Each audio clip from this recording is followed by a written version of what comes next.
You're listening to an Airwave Media Podcast. Hello and cheers. This is Zach DeBacco from the Drinks with Great Minds in History podcast, and Katie and Nathan wanted me to let you know that they use strong language in their podcast. So if that's not your thing, then this might not be the show for you, and really neither would mine. But if you like a good laugh, great history, and a few cocktails, then you'll sure as hell love this episode of the Queen's Podcast, and might want to go check out my show too. Cheers. Hi, this is Katie. And this is Nathan. And you're listening to Queen's Podcast, the show about badass women in history.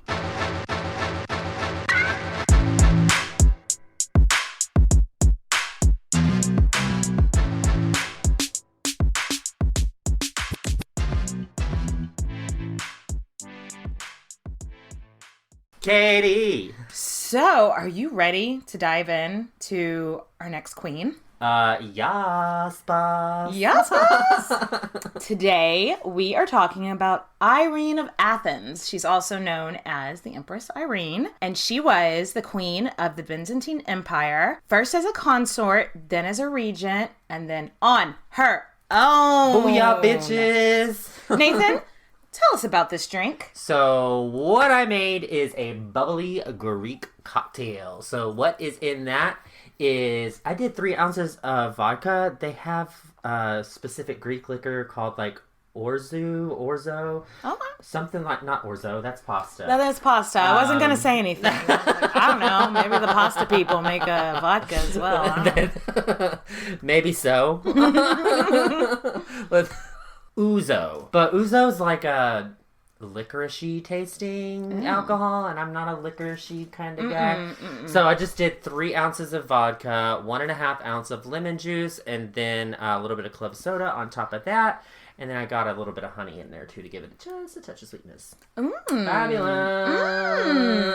Delicioso. Very nice, very nice. Cheers. Cheers. So let's get back to Irene. Yes. So she was born in 752 in Athens, Greece. Ish. And she was born to a politically powerful Greek family.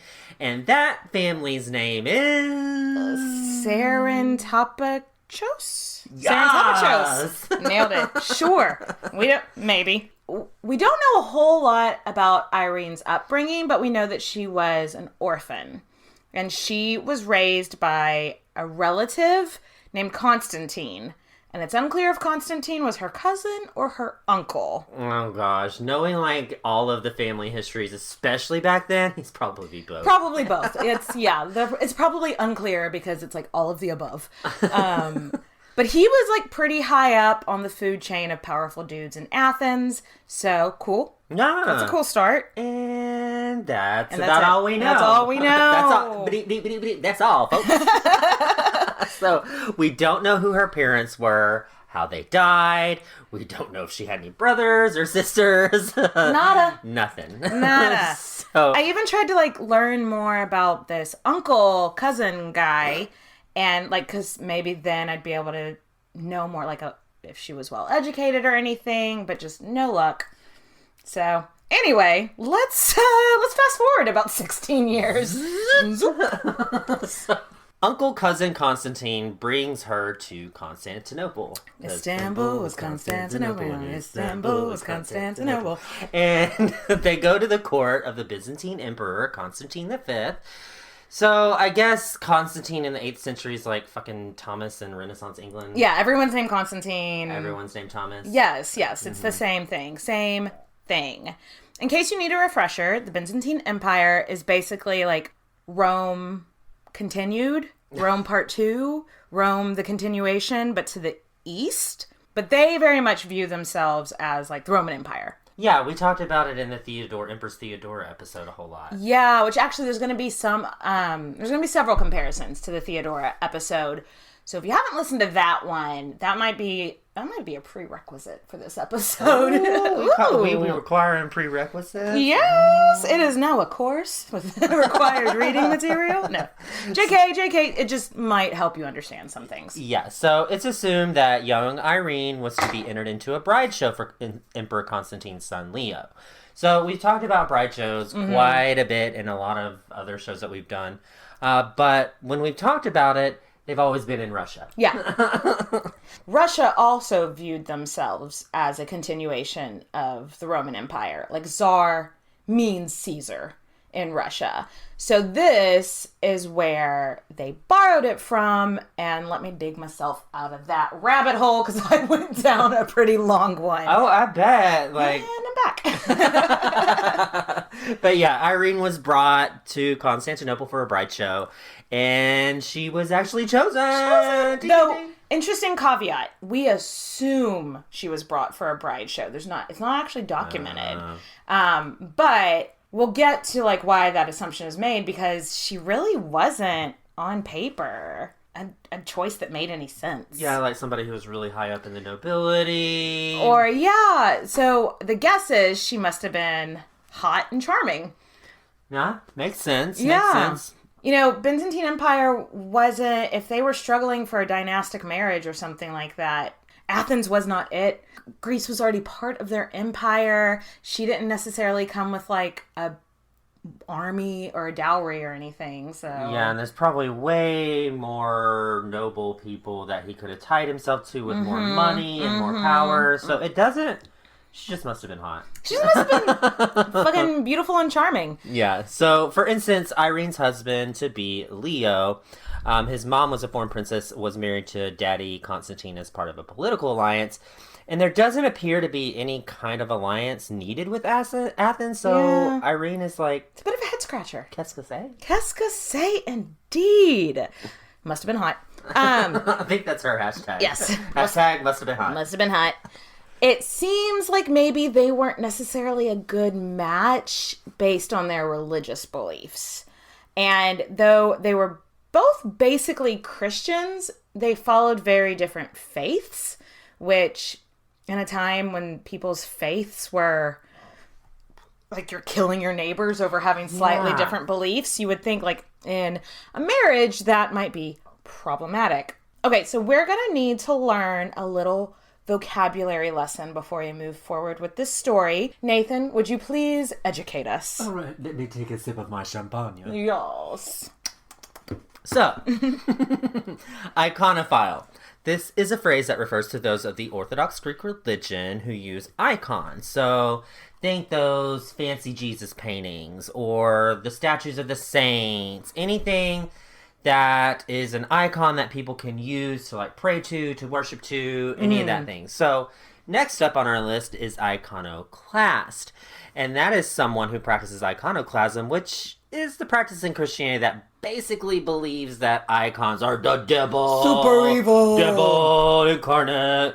And so iconoclasm literally means to smash an icon. They're very literal people. I mean, I'm not by any means a religious scholar, but isn't one of the commandments like don't create false idols? Yeah. Correctamundo. So I believe that's the iconoclast. We're taking it to like the next level.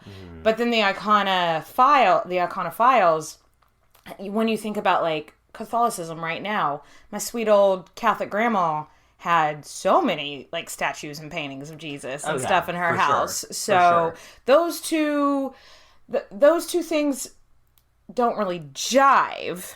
And as it turned out, Irene was a hardcore iconophile. And guess which one Leo was? Oh, well, it has to be iconoclast. Yeah, cool. Yeah, makes you fucking awkward. this is great. What could go wrong? Awkward turtle. So, to use this small difference, it seems really small to us, but we see this a lot in history. Initially, it makes us think about Empress Theodora, who was empress of the Byzantine Empire about 200 years earlier. Her husband practiced Orthodox Christianity, but Theodora was a monophysite, which meant that she believed Jesus was one honey divine. Like soup, like all God. So her husband, Justinian, believed that Jesus was part divine, part man. Right. Oh. But Justinian loved Theodora so much that he was like, yeah, let me rethink this whole monophysite thing. And they were able to like have a very successful marriage.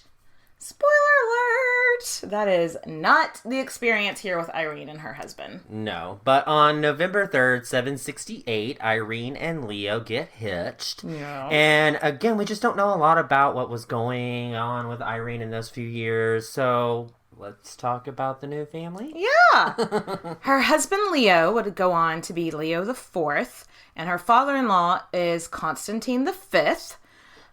Leo is only like 2 years older than Irene, so that's nice. Okay, refreshing. Yeah. Refreshing. But Constantine and Leo did this thing where Constantine made Leo like a co-ruler while he was still alive. I think we've talked about that a lot, like French kings in the medieval ages. Like, it's like, yeah, they made them like a junior king so that they could make sure, can they actually run a country? Right. So they get like, it's like an internship, basically. You get hands-on experience. But so that's what Leo was made, like the co-ruler, while his dad was still alive.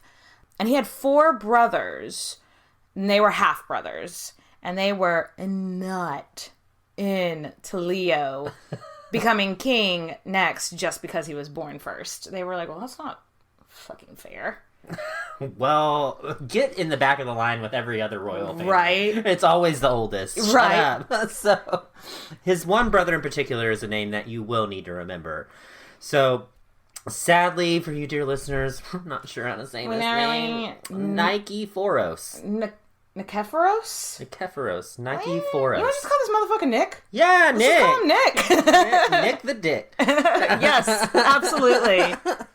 So, Nick had been secretly, Or not so secretly, not so secretly.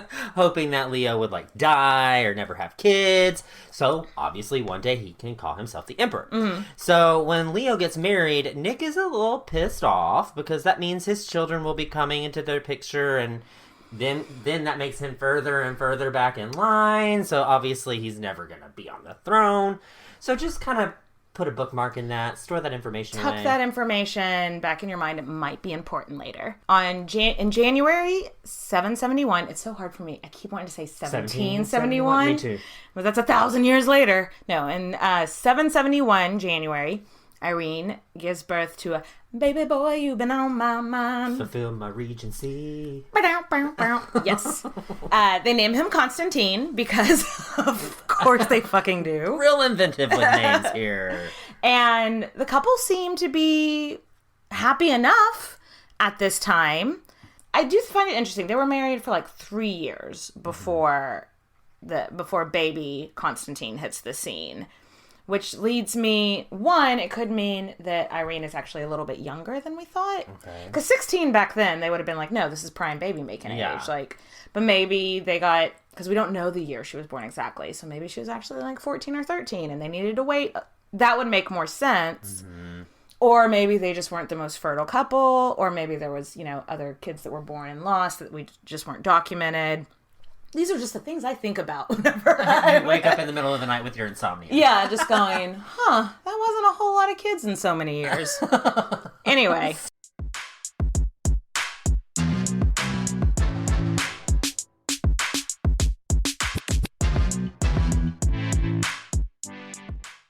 So, let's fast forward another 4 years.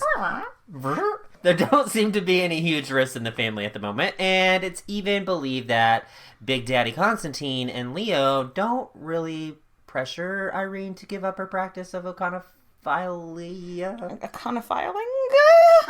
Conophilingus? Oh, no. Oh, no. But no, they're like not, they don't seem to be pressuring her to give up her beliefs, which is cool. Yeah. Cool. Then, in 775, Emperor Constantine dies. And Leo is now emperor all by himself. And this means Irene is empress. And they've got the crown. They've got the baby. They're young. They're beautiful. Everything's going great. They're crushing it 100%. And that's where the story ends. Okay, bye! That's all, folks. No. So Leo decides, now that he's emperor, he needs to start taking the religious shit a little more seriously. Mm-hmm. And he's like, oh yeah, fuck those icons. It's really weird. Because, it seems like he did, a full 180. I feel like something is missing from the story because he would never like endorsed her iconophilism, but like he also never really seemed to like try to get in the way of her religious practices. And then just one day it just seems like he's like, fuck those icons, and if you're caught practicing being an iconophile, you're being tortured, exiled, even executed. And they just like bust up all the icons probably right in front of you before torturing you, which if that's a big part of your religion is probably... Yay. Yes. And Byzantine art is so fucking beautiful. I know, and I'm sure those people that had their poor artwork fucked up were like, why are you doing this? I know, like, when I went to the Louvre and, like, saw the Byzantine, like, part of it, like, it's just such a distinct style of art, and it's so strange and beautiful. I mean, I'm not religious, but I hate to think that, like, so much more beautiful art was probably, like, destroyed just because they practice the same religion, just different flavors of the same religion. Bag of dicks. Bag of dicks. Anyway, thanks for coming to my TED Talk about Byzantine art. So Leo's like, fine, we're not sharing a bed until you change your ways, because Irene is not giving up her fucking icons. Mm-mm. No, she's an independent woman. INDEPENDENT. Do you know what that means, man? No. Independent. Okay. I cannot spell. Yeah. So she does not give up her religious belief, and Leo's basically like, we're not sharing the same bed anymore. And she was like, my dick ain't shit. Direct quote. Direct quote. New merch idea. My dick ain't shit. Irene of Athens, probably. But it does make you wonder, like, they've been married for like 8 years, only have one kid. Maybe they weren't really sharing a bed that much anyway. Yeah, but it is possible she could have had miscarriages, other children that we didn't know about, yada yada. But was their sex life even active to begin with? Right, because they both gave it up pretty easy. They didn't seem that attached to each other at this point. No. We've had many of other queens who they've been fucking like rabbits. Yeah. They needed that D, and she was like, I don't need that D. So they're living separate lives now. But I guess she's living a life of privilege because she's not being tortured or killed or anything. Yeah. But they are living separate lives. But it wasn't just the iconophiles pissing Leo off. Remember his brothers? Boo. Yeah. Well, he took away a big chunk of like land that belonged to his brothers to give the military for like their use for training. Because back then, I mean, their military had to be strong because like people were coming in from every which way. And so I guess he was like to his brothers, like, you'll understand that I'm taking all this land. And they were like, oh no, actually. Not cool. And Nick and the brothers were literally like, what the actual fuck? Nick and the Dicks. Nick and the Dicks! So Nick and the Dicks and his supporters start to plot against Emperor Leo. Mm-hmm. And this plot is found out, and Nick is completely stripped of all his titles, and a bunch of his boys are forced to become monks. Which is apparently a thing. Apparently back then that was like a really common punishment. Just like, you piss me off? All right, you're a monk now. What? Yep, so they'd be publicly tonsured, which is the head shaving thingy. Like, you know, whenever you think of like Robin Hood, you know, that sexy fox man. Yes. But whenever you see the Friar Tuck, right? Probably, that sounds about right. Something like that. He has like the bald head at the top. Yeah. Like, and so that's what they did. So they had that done publicly. So they were tonsured, and I don't know, once you shave your head, it just doesn't grow back. No takesies backsies. Yes. You're gods now. You're gods now. Yeah, I guess, you know, but it's basically like a nun, you know, where you live a life of poverty. Mm-hmm. So this was a big punishment for dudes that were rich and had a life of success. And also, when you're a monk, you can't inherit titles. So they are out of the line of succession now. Ouch. Yes. And so, I mean, don't come for the king unless you know you're going to win, I guess is what Leo was telling them. Mm-hmm. I do have to wonder how Irene felt at this. Because, like, of course, We don't know. She didn't leave behind any diaries, letters, correspondence. Dear diary, today I gouged someone's eyes out. Spoiler alert. But her husband has turned on her. And now she's learning that, like, oh, fuck, there are real enemies against me and my little baby if anything ever happens to my husband. And it doesn't really sound like she had a lot of friends or anything either at court. And she didn't really have a whole lot of family back home anyway, and she wasn't in touch with them. So, I don't know, it sounds like a lonely and scary time. Yeah, and sadly for Leo, his health wasn't so good. No. He got tuberculosis. You have to say it with that accent. Tuberculosis. And died 5 years after becoming an emperor. That's just not a very long time to be emperor. No, ma'am. No. So, when he realized how sick he was and that it was like the end of his life, he had his 9-year-old baby son Constantine made his co-ruler. So, again, like... Yeah. Getting his feet wet, but really, how can your feet wet 9-year-old? I think when you're 9, it's almost more that, like, if you are marked as co-ruler, it's kind of like, I think there's a religious ceremony that goes along with it. So by going ahead and getting that done before Leo dies, it's kind of a bit like, you can't say no now. We already put the holy oil on him, or whatever, God already said it's cool, so deal with it, So this is all direct quotes. I found this all in academia. In September 780, Leo died. Irene is a widow after 12 years of marriage. Albeit a very powerful widow. But she is now the regent for her son. So she is effectively the ruler of the Roman Empire. And guys, female regents were not a thing back then. Mm-mm. And the time, so what does the military do at this time? They're like, vaginas. No. We can't do that. So they call up Nick the Dick. Nick and the Dicks. They're like, hey Nick, well, like, I know you're a monk and everything, but like, how serious are you about that? About monking. About monking. How into this career path are you? He was monking around. So they're like, hey, your nephew is obviously too young to run this shit, and we can't trust a woman to be a ruler. Don't you know that she's got one of those uteruses and they just float around causing mayhem. Like, I think that's what they actually believed back then. Like, that your uterus floated around and caused mayhem in your brain. God, Lord. So, also, she's like super into icons, which I think is something we're still, people are still going to be pissed about. Right. Because she's basically changing what the previous ruler had done. Yeah. So they're like, if you could just like come and overthrow the woman and the boy, that would be thumbs up.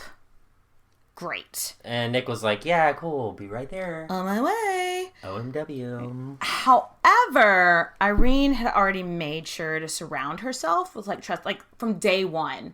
I guess she had a time to realize that Leo was dying. Mm-hmm. So she formed a plan. And from day one, she had a group of people she could trust and that she knew were on her side. And so they were keeping their ear to the ground. They knew things were happening and that somebody was coming for her son. So before shit even started, she got Nick and the Dicks arrested. So Brother Nick... Real quick little thing that I just thought of. It's very lucky that they were coming to overthrow Constantine, little baby Constantine. Because if they were coming in to be like, we want to be regents, I don't think she would have had enough support to be like, no, I'm going to be regent. But since they were coming to throw over the emperor, her son... That made it an issue. So I think it's very lucky for her that they were overly ambitious. Right? I mean, it played out in her favor. Right? So Brother Nick and his Dicks that supported him, they got off relatively easy. To remind people that the brothers of Leo were monks and therefore could not have a title, like we said. So she actually had them come to her and serve her communion on Christmas Day. 780. I always want to say 1780. I keep wanting to say 1780 too. So 780 at a big church in Constantinople, the Hagia Sophia. Yeah, it was supposed to be like this big public embarrassment because everybody knew that Nick and his Dicks had just like come and tried to like overthrow everything. So for her to like force them to serve communion was like reminding them, like, remember your place, remember the plot, or like the lot you have made for yourself in life, you know? Nick and the Dicks, it sounds like a punk rock band. It really does. I'm pretty sure they were. Pretty sure. But no, this showed a huge sign of mercy also because she didn't have them executed, you know? Yeah, but some of the generals and stuff didn't make it out quite so lucky. No, she just didn't Nick have... and his dicks. She just didn't have her dead husband's brothers tortured or killed or anything. Because that's crossing the line. Because that's crossing the line, but everybody else was kind of fair game. Fuck them. Fuck them. So most of them were either exiled, tortured, or executed. So yeah. Don't fuck with Irene. Irene. One of the traitors, this guy that was the governor of Sicily, Elphidius, he had like fled. And she was like, Elphidius, you need to get your ass back here. And he was like, new phone, who dis? And she's like, well, your wife and 3 daughters are still here. So if you don't get your ass back here, they're going to be the ones that's punished. And he was like, no hablo, you know, like, I don't know what you're saying. And so, yeah, his wife and daughters were publicly flogged. Ew. Isn't that fucked up? I think that is I like to be flogged in, like, a bedroom setting. Yeah, I don't think, like, this was not a sexy flogging. I think it was just, like, the traditional ew kind. Oh, no. But this is, like, kind of our first glimpse into, oh, this bitch ruthless. Like, yeah, she showed mercy. She ruthless. She showed mercy when she knew it was going to be a good PR move. Mm-hmm. But with these women and children that she doesn't know, she's like, fuck them. Fuck them. So Irene turns around after all this and looks at her 9-year-old son, and she's like, well, shit. That was a pretty bad start to your rule and me being regent. I need to be more than just a regent at this point. I need to be a co-ruler. I need to be more powerful to look out for him, since clearly his daddy's family is out to kill us. Yes. So she had coins minted, which, was something... We've talked about it in all of our ancient episodes, or even like our medieval or Renaissance episodes. It's very Agrippina. Have coins minted with the rulers on it. But usually co-rulers were pictured on the same side of the coin. So like Leo and Daddy Constantine would have been pictured on the same side of the coin, with Constantine slightly bigger than the Leo image. Okay. Irene was not, she was not into that. She had them put on separate sides of coins. So she had her own side of a coin, and her image was bigger on her own side of the coin, which basically meant like, do not get it twisted about who was in power here. Yeah, mama's in control. Mm-hmm, mm-hmm. She also decided, hey, maybe I'll teach my son that the iconoclasm, that my religious beliefs aren't so bad anymore. They're not the devil. No, they are not. So Irene made herself co-ruler and started to work towards overturning the iconoclasm rules. Nice. During her regency for her son, I mean, she was as popular as a woman could be, I guess. You know, she was a really intimidating figure, mm-hmm. and she did that very much on purpose. That was a crafted image that she had for herself. Cold-blooded. During her regency, they also won battles to both the north and the south. And she starts like having these diplomatic meetings with like big movers and shakers in diplomacy and politics at the time. Charlemagne, who was the king of the Franks, which is like he's basically the first king of France, kind of.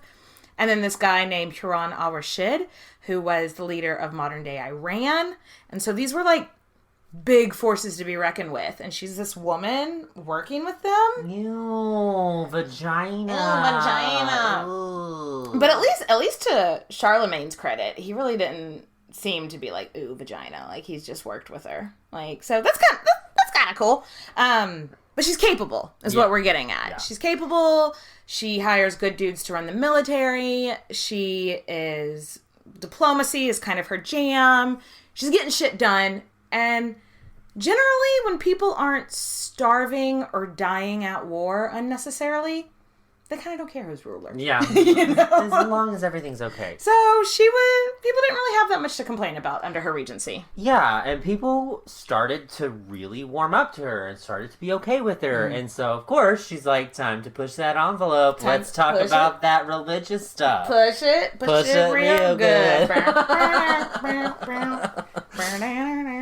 In 784, 4 years after her regency started, she kind of quietly started to replace the religious leaders in town with more lenient leaders. And when that started to go over okay, she then decided it was time for some broader strokes. Yes. Irene starts corresponding with the Pope. The Pope! She's gonna write it to the Pope and be like, the icons, they're good again. Make the icons good again. Make the icons great again. And so she writes to the Pope, and she writes some other wealthy dudes in the Eastern Orthodox Church, and they plan a council to settle if icons are in fact blasphemy or they're not. And so first they meet in Istanbul, was Constantinople, not Istanbul, not Constantinople in 786.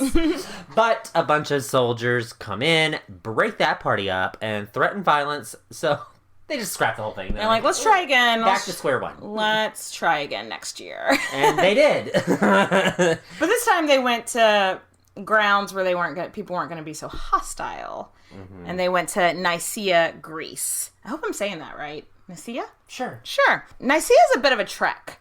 So, it was going to take them maybe a month or so to get there. So, she brought her son on progress with her, which we've talked about in lots of episodes. It's a chance for people to see their leaders. It's a pretty big empire that they're running. Not everyone is going to get a chance to see them. So that was pretty cool. There was one city that she went to that was just decimated by war. And so she funded them to rebuild their city walls. And they renamed the town Ireneopolis. I want a town named after myself. Nathanopolis? Nathanville. Yeah, I like that. It was a really successful progress, basically. And that town, Ireneopolis, is now called Bearia? Bearia, I think is how you say it. Nailed it. So anyway, they get to Nicaea and the council is a huge success. And obviously the Pope was all in for the icons. Yes. I mean, we just talked about this earlier though. I mean, I feel like Catholic people are still... They like their... because I mean, I don't know, what do they call prayer beads? Rosary. Rosary, would that be considered an icon? Because I think that's more maybe it's like a third party thing that you use for worship. So a third party thing. I'm just imagining. Are you accepting this third party? Are you accepting this third from part? The rosary? I mean, it could. I mean, anyway, yeah. But yes, the Catholicism uses a lot of icons. So. Yeah, it's kind of their gig. Yeah. So the guy to get on their side to be against iconoclasm was the Patriarch of Constantinople, a guy named Tarasius. T-Man.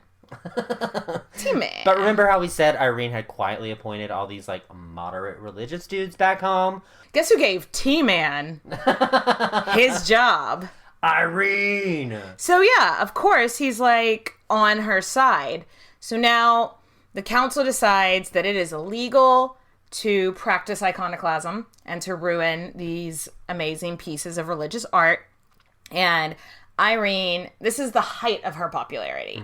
She is on top of the world looking down at creation. 100. The only explanation I can find. Sorry. 100%. Absolutely. I mean, it's huge. Yeah. That's huge. And a lot of people agree that this was a huge piece of work on her part. And in fact, in the Orthodox Greek religion, she is a saint.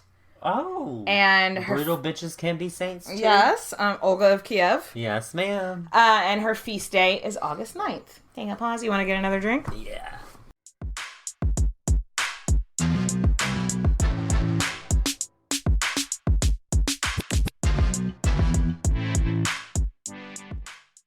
So, a lot of people were really relieved that iconoclasm was overturned. some people started to refer to Irene and Constantine as Constantine and Helena. Nerd alert! Nerd alert! We're going to have some really nerdy history stuff here. Surprise, surprise. There was a Roman emperor named Constantine the Great. And his mother, Helena, was like a big turning point in turning Rome to Christianity. And so she's a saint. And supposedly she even went on a pilgrimage and found a part of the actual cross Jesus was hung on. And that's another thing that I wonder if from the Catholic Church would be considered iconophile, like how they like relics. Mm-hmm. You know, they're always like, oh, this is part of Saint whoever's toe or, you know, whatever. I'm not trying to make fun of. I just don't really, you know, I'm not raised Catholic, so I don't fully get it. But they seem to like relics. So the fact that Helena supposedly found a part of Jesus's cross, that's huge. That what I think it just it has many ties into why people were calling her the new Helena. Anyway, big fucking deal is what we're getting at. Yeah, like it's a good PR comparison for Irene to be compared to the mother of Constantine, like Constantine the Great. Yeah, come on now. I mean, sainthood. Some people would say that that's a pretty big accomplishment. Yeah, right. I bet that would look really good on LinkedIn, like accomplishments. You know, graduated, summa cum laude, am a saint. You know, you have some really good references. Yeah, get Jesus on speed dial. Yeah. So they head back home, and y'all, Constantine is about 17 years old now, and I think he kind of thought that after they got home and after his mom returned from, you know, the high that she was on, you know, from reforming religion, that this would be the perfect time for her to just step back, let go and let God, and let him rule on his own. However, he was in for a disappointment. Totally mistaken. And because Irene thought he was a bit of a dick. Like, she didn't really care for him very much. He was a bit of a spoiled brat, which reminds me of Catherine the Great and her son. Oh, yeah. A little bit. How she was like, as he got older, he thought he was going to get more powers, but it turns out she didn't care for him very much. About that. Like, Irene had originally arranged for Constantine to marry a daughter of Charlemagne, who we kind of mentioned a little bit earlier. He was king of the Franks, which is basically France. You mean he was the king of the hot dog weenies? No, he was not just like, anybody named Frank. You answer to me. No. I want to be the king of the hot dog weenies. I know. But this would have been a really, really good alliance for Constantine, for the Byzantine Empire, because Charlemagne was super powerful, super tight with the Pope, and really just like he's like the up and coming guy, you know? Mm-hmm. But the people of Constantinople were a bit like him. Like they weren't into it. Like, I feel like Irene was like, y'all aren't seeing the big picture, so I'm gonna do what I want to do. But in Constantinople, he really wasn't super popular. They were just sort of like, meh. For some reason, they had it in their head that he was illiterate, which I haven't researched Charlemagne enough to know if he was illiterate, but they just thought that he was like they're like, who is this fucking dumbass from the boonies that you're trying to like bring over here, you know? So Irene even sent tutors to France to teach the future princess Greek. So Constantine was into this alliance, we have to assume, because of the power associated with, you know, having Charlemagne as the king. Having him as like a father-in-law. Yeah, he was like, this is going to be a big deal. But Charlemagne kept coming up with reasons not to send his daughters. Famously, Charlemagne had like 10 daughters, and he never let any of them marry. Yeah. Bad move. I mean, he was a good ruler, though. Well, I think his train of thought was like, if none of them are married, none of them have husbands who try to claim to be king. Touche. Yes. Very good point. Yes. So Irene was like, okay, well, if we don't have an heir and something happened to me or my son, my husband, psycho family could come back and start some shit. So she broke that engagement off and had Constantine married to another Greek princess named Maria. How do you solve a problem like Maria? Or were you gonna go Maria? I was going with Santana. Maria, remind me of a West Side Story. Growing up in Spend fucking time. No, so an exciting thing here, because you know how we said that we think maybe Irene participated in a bridal show? Mm-hmm. We definitely know Maria was picked in a bridal show because it was the first time that a bridal show was documented. So the first ever bride show that we talk about so much in Russian history and like old ass history, Irene managed. Like it was her that did it. Maybe not the first one ever, but the first one that people like took the time to like, oh, let's write this shit down. Let's write this down. Might be important. Yeah. So she actually unofficially started the traditions that we talked about. Right. And anyway, Constantine hates his mother-in-law for this, or his mother for this, excuse me. He was a total dick to his wife Maria, like unnecessarily a dick. Like out of spite.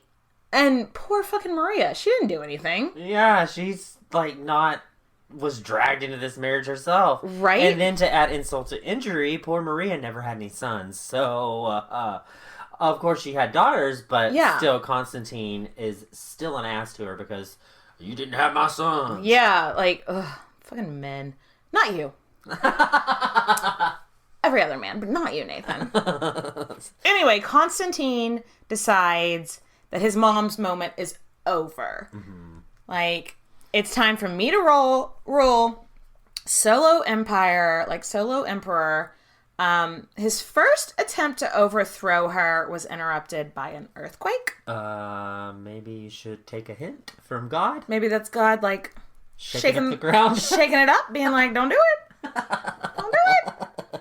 Then a couple of months later, Constantine finally managed a military coup. And the short and long of it is Irene is out of power. Wah, wah. But if this was anybody else, this would be the end of their story. Like, how many queens are like, oh, they're out of power, and she went to a convent. And bye.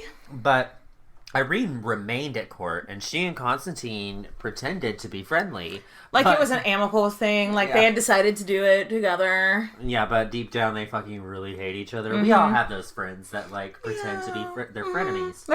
Yeah, so Constantine and Irene are frenemies for the next couple of years. So Irene watched in absolute anger for a few years as Constantine literally fucked up everything that she had done to get Constantinople. Constantinople. This is the Constantinople. So good. So she got Constantinople. Stop. Constantinople's great. And he fucked it up. Yeah, so she basically felt like, dude, you are fucking up all the hard work. Like the last 10 years or whatever that I spent making Constantinople like solid, you're fucking it all up. Yeah. So within 2 years, Constantine's armies had already lost 2 major battles. Mm-hmm. There's this one story of him throwing horse shit at his troops for losing. You know, because that's how you get morale up to where you need it to be. Right, or you get beheaded as I would not respond well to that. No, I don't think anybody did. I don't think anybody was like, oh yeah, we deserved that. That was fair. So fair. He has zero sense of diplomacy. He's this super hard-headed guy that, he didn't know how to make sensible peace treaties. No, he didn't know how to resolve problems. He caused problems. What is it? What am I trying to say?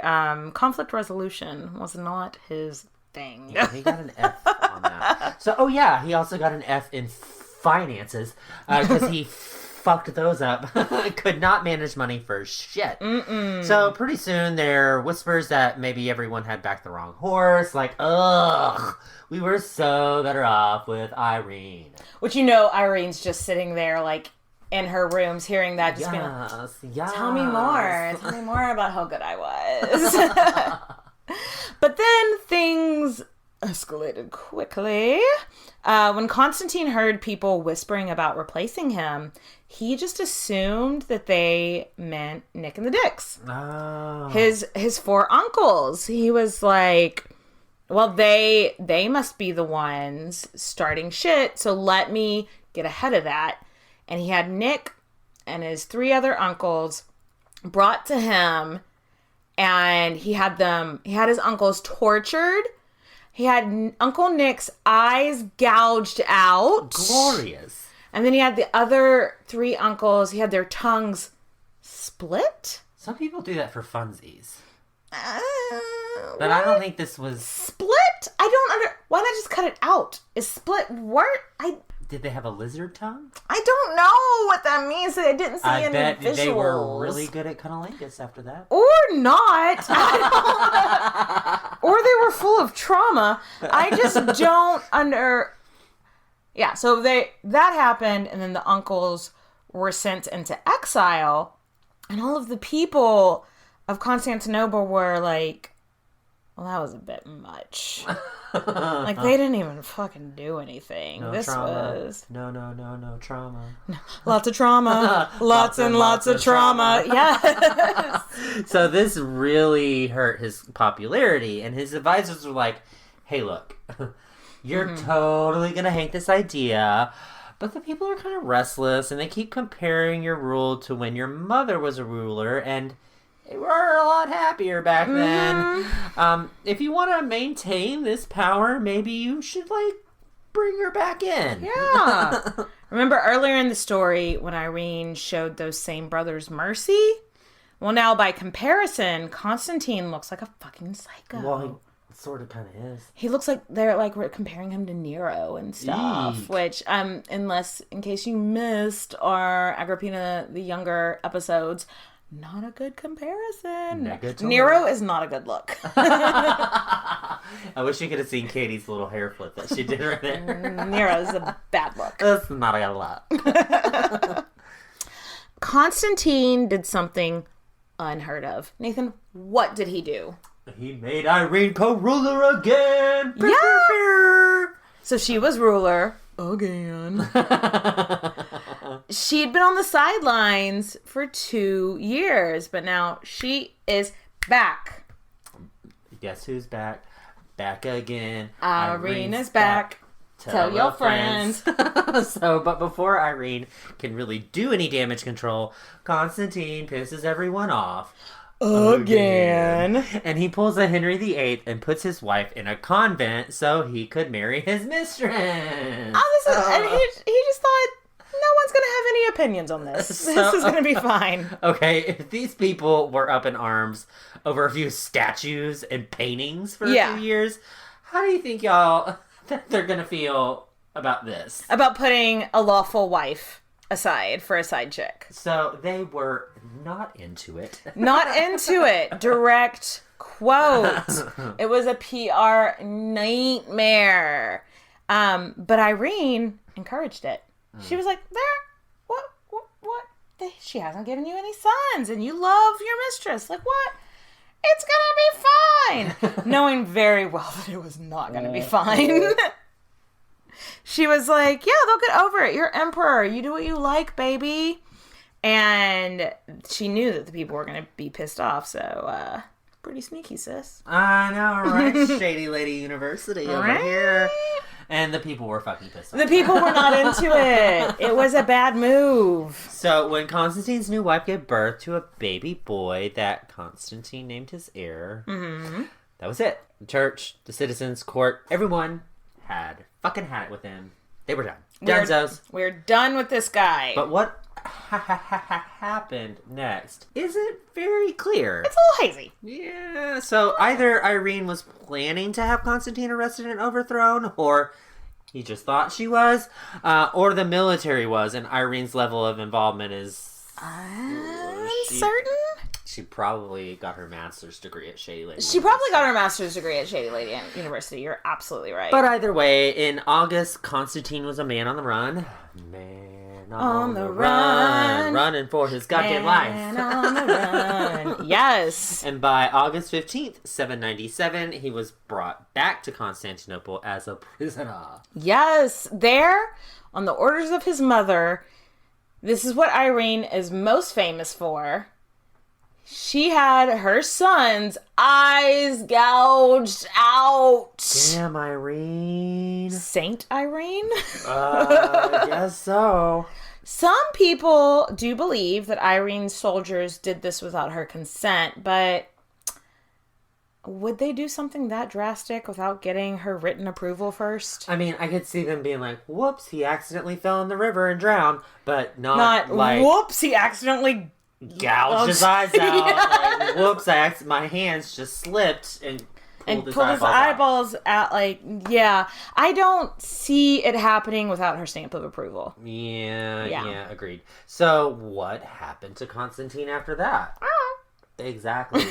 Some say he died of his injuries, while others say he and his wife and son were sent away into exile and lived in obscurity for, ye old unknown amount of time. Right. Either way, that's the end of Constantine VI. Bye-bye! Oh my god. Bye-bye! The people seemed like okay with this. Again, I feel like so long as they're not dying at battle and they're not starving to death, the people don't really care. Yeah, as long as they're okay, they could give two shits what happens in royalty. Right? I mean, she's Helena, right? She's like, everyone's like, cool, she's back. Things are gonna be fine. But guess who wasn't cool with it? Oh. It's a me, the Pope. The Pope was like, but she's got the vagina. So he was like, excuse me, there's never been boobs and a vagina as a ruler. And on her own. Like and I'm sure the Pope actually talked like that too. He was like, listen, honey. When she was regent and basically running the show anyway, that was fine. But now that she is ruler on her own, that uterus is just floating around. It's just floating around, giving her weird thoughts. It's just mental gymnastics to me that he was like, well, she's already been in power, but now that she's not faking like she's in power for somebody else, who can't have it? Yeah. It doesn't make any sense to me. Jesus is not having that shit. I'm gonna Pope. I say no. Oh, super fucked up. Because when Irene was on his side and having iconoclasm overturned, he was all about this powerful woman. Right. So I'm not really sure if it's a thing of we can't set the precedence of a woman being a ruler type of thing, or if it's more like I have powerful friends that I need in my back pocket, so I have to get rid of you. Yeah, that's what I'm kind of thinking. On Christmas Day, in the year 800, the Pope crowned our almost in-law, Charlemagne, the Byzantine emperor. Luckily, Charlemagne was just sort of like, cool, but like he never went to try to like claim his land. That's probably a good move. Well, yeah, because the people of Constantinople would have murdered him. They were like not having it. Yeah. They were like, we don't know him. But either way, even though Charlemagne never made a move on it, it was a big symbolic gesture that was such a dick move on the Pope, you know? For sure. And Irene is like, hey, I know how to solve this problem. So she sends Charlemagne a marriage proposal. So Charlemagne is in between me wives down there. So he doesn't know which wife he's just in between wives. Well, he had like 6 to 10 wives. Like he like in his life he fucked. He got around.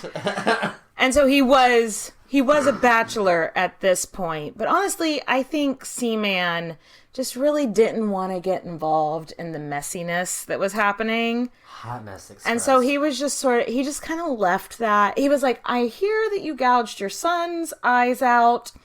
I'm not going to say yes, I'm not going to say no. And he just kind of never responded. I wouldn't blame him. Yeah. Though some people tell that story the other way around. That Charlemagne sent Irene the request and she kind of just never responded. But I kind of more believe it on, I don't know. Just knowing Irene, she's such a diplomat. Yeah. I could see her being like, responding. This makes sense for us to join our powers together. And it also kind of reminds me of Saeed al-Hura a little bit. Like, I need you to be like, we're both powerful, let's be powerful together, the way she was with her king guy. For sure. And that's how she shows this political mind that she has. However, this was kind of the beginning of the end of Irene. This is when she started to decline. But now that she's on the throne alone, Irene does attempt to do some good in her lands. So she has homes for the elderly built, funded by the state. That's fucking cool. Yeah. Orphanages built. Cash money. But speaking of cash money, Oh, no. they're running a little short on that. They got no cash money? No cash money. Aww. So the fighting continued to go on with the surrounding areas, which is pretty much par for the course. Right. In this time in the world. Right. But remember, vagina. Yeah. So that's why they're losing the wars. Not because sometimes you just lose wars. I read this one thing, how they were losing a battle, and so they signed a peace treaty, and Irene agreed to, as the losing side, like, pay X amount for peace. Huh. And everybody was like, she's trying to bankrupt us. But this was a very commonly done thing, because, yeah, you're paying X amount for peace, but if you went on fighting for 10 more years, wouldn't you lose way more money than that anyway? So this was a very, very common tactic that male rulers used all the time. But because she had a vagina, everyone's like, she's weak. And she's getting rid. But it was like, it made sense. It was like, okay, did y'all want to die some more and spend even more money? Y'all can't see my massive eye roll right now. Yeah, but so I don't think she quit being a good ruler. I don't think she got lazy or anything. I think the microscope on her just got bigger. More magnified. Yeah, exactly. Sure. So, sadly, in 802, she was overthrown after 26 years. 26 years. That's a lot, especially for a woman in Greece, like way back in away. 800. Yeah. I mean, it was off and on, but still 26 years of being so influential, you know? Mm-hmm. Irene was overthrown by the army, and a man that she had appointed as her financial advisor, was named the next emperor. Don't trust those accountants. Irene was sent to the island of Lesbos, where she died the following year among the lesbians. She was about 51. I'm just imagining, going to Lesbos and then hearing Fiona Apple. Nothing compares to you. It's not Fiona Apple. Oh, wait, no. That's Sinead O'Connor. Sinead O'Connor. Wow. You're so bad at being gay, Nathan. I know. You need to go back to Gay 101. That's true. That's true. I don't think either of those singers are lesbians, but anyway. But they're lesbian Hot Topic. That's true. That's true. Irene's, her lasting memory, her legacy, she's been, I think it's kind of fucked up. Most historians, when you ask, who was Irene of Athens, they're going to go, oh, the lady that gouged out her son's eyes. But there were so many other awesome things that she did. She was one of the first to rule as a regent for more than a second. And she was the first to be in her own right. And yeah, it didn't last very long. But she still got it on paper. Her LinkedIn says empress for a while. Yes. And saint, ? And so, I don't know. While things could have gone better for her, I think she was a great ruler. I think she had a great diplomatic mind. And I just think she's all around cool lady. And maybe her son kind of deserved his eyes gouged out. So. All right. So cheers to Irene of Athens. Cheers. All right, guys. Catch you next time. Love you, bitches.